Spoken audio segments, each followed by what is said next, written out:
Welcome to back my YouTube channel.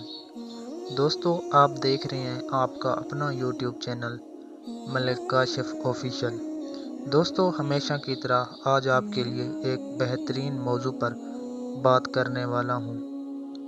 دوستو، اس موضوع کا نام ہے حضرت علی کی پیدائش کیسے ہوئی۔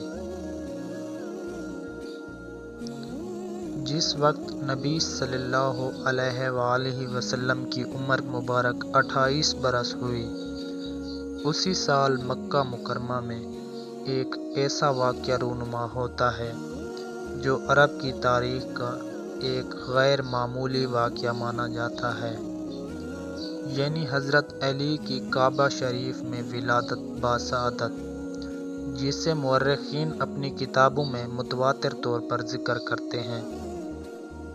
جب نبی صلی اللہ علیہ وآلہ وسلم